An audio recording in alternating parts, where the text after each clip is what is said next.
YouTube, it's Big Swole 58. Welcome back to my channel. Now, if you followed me, you know I buy a lot of Smith & Wesson revolvers. And I've always tried to get the pre-lock revolvers just because those are the ones that I preferred, because they had features about them that I liked more so than the modern revolvers. And by modern, I mean the ones that have the redesigned frame and the internal lock system, as well as the use of mem parts.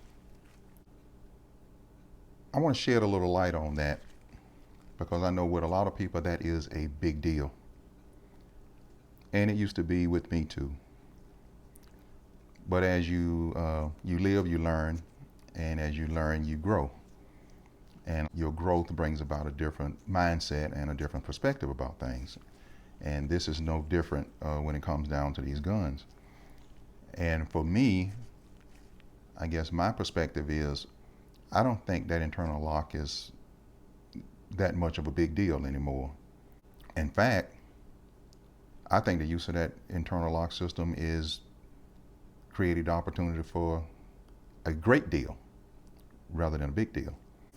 And I got two examples here of modern guns with the key locks in them, and I want to talk to you. I want to compare them to their predecessor, which would have been one without the key lock. And I want to talk about that just for a few minutes, and it may change your mind about the key lock as well. So here's an example. This is a Smith & Wesson Model 686-6. This is one I recently bought. This is a -6 gun, 7-shot, 357 Magnum 2.5-inch revolver. Now, I wanted to buy a 686-5 in the same configuration. And I ran across a few. The 686-5 is the exact same gun manufacturing-wise as the 686-6, with the exception of the -6 has the key lock. Everything else about these guns are exactly the same. The use of mem parts, they have the same hammers, triggers, frame design. Everything else about them is exactly the same. The only difference between the -5 and the -6 is the key lock system. They have the frame mounted firing pin, and the hammer and the trigger are both mem parts. So the difference between them is just the key lock, except for the price. Now, a pre-owned 686-5 in this configuration is going to retail between $1,100 and $1,300 for a 686-5. Now, I want to state again, it is the exact same gun as this -6 minus the key lock. The parts even interchange.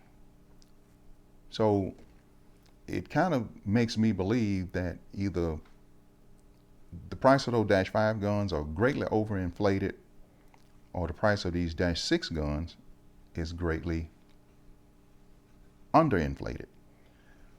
And I think it's more of the first one than it is the second one. But I'm going to give you another example. This is a 629-6. Now, this is a Taylor edition gun. I wanted to add a 629 pre-lock model to my collection, and I looked long and hard for one of those. And truthfully, you can't find one of any dash model for probably not less than $1,300. But to find one in good condition is going to cost anywhere from $1,100 to $1,300, and I see them even higher, upwards of $1,800.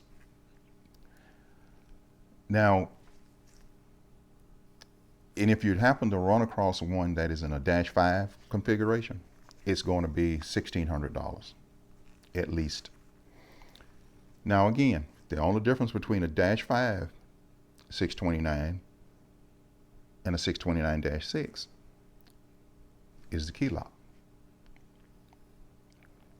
Now, why is a -5 pre-armed, pre-lock gun twice the cost of what I paid for this gun brand new?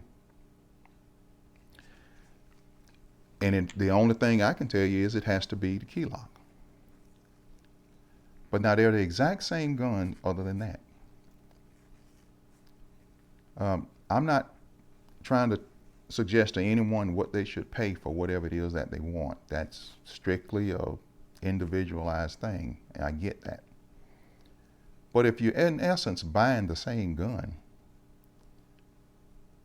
except one has a key lock and one doesn't, does the addition of a key lock devalue the gun by 50% or more? And I think that's the question that I'm posing to you. Does the addition of a key lock on these revolvers devalue the gun by 50%? And for me, the answer is no, not at all. Or let's look at this from another perspective. Does the absence of a key lock increase the value of the gun by 100%? Does a gun that doesn't have a key lock worth twice as much of a gun that does have a key lock, when the guns with the key locks have proven to be just as reliable, just as enjoyable, and just as dependable as the pre-lock guns? Now, if we're talking about -1s or -2s that have pin barrels, recessed cylinders, a different frame design, they have forged hammers and triggers and so on and such, you're talking about a totally different gun from a totally different era. But I'm talking specifically about the modern revolvers, which started with the -5s up to and including the -6s and maybe even the -8s if we've gone on that far, where they've got the two-piece barrels and so forth. I get that part too. But the difference between a -5 686 and 629 and a -6, the only difference is the key lock. And this holds true with most all of Smith & Wesson's K, L, and N framed revolvers. And I know it's all about supply and demand, or whatever someone is willing to pay for something. I understand. But sometimes you got to ask yourself, what are you really buying? Or what am I really paying for? And in this case, the cost of a pre-lock gun, one generation before the introduction of the lock guns, which was in 2001, the cost of those guns selling on the secondary market are twice as much as what you can pay for the same exact gun that has an internal lock system on it. Now, that doesn't hold true for every revolver. 6-inch revolvers, that may not, but I'm just talking about guns in this configuration, the snubbies. This is what these guns are costing versus the guns that don't have the pre-locks. So I'm kind of interested in your thoughts. What do you think? Be interested in read your comments. The bottom line is, someone is trying to convince us that the Smith & Wesson internal lock is worth $600. It's worth $600 if your gun doesn't have one, and it costs you $600 if your gun does. A K, L, and N frame -5 and a K, L, and N frame -6 are exactly the same guns, with the exception of key lock. And if you are looking for a snubby in those two generation guns, the price difference between the two of them could be anywhere from $500 or more. But on average, from what I've seen, it's about $600. Smith & Wesson has actually introduced a $600 key lock. So in my opinion, I don't think the key lock's a big deal anymore. I think it's a great deal. Let me know what you think. This your boy Bix 458. Thanks for watching.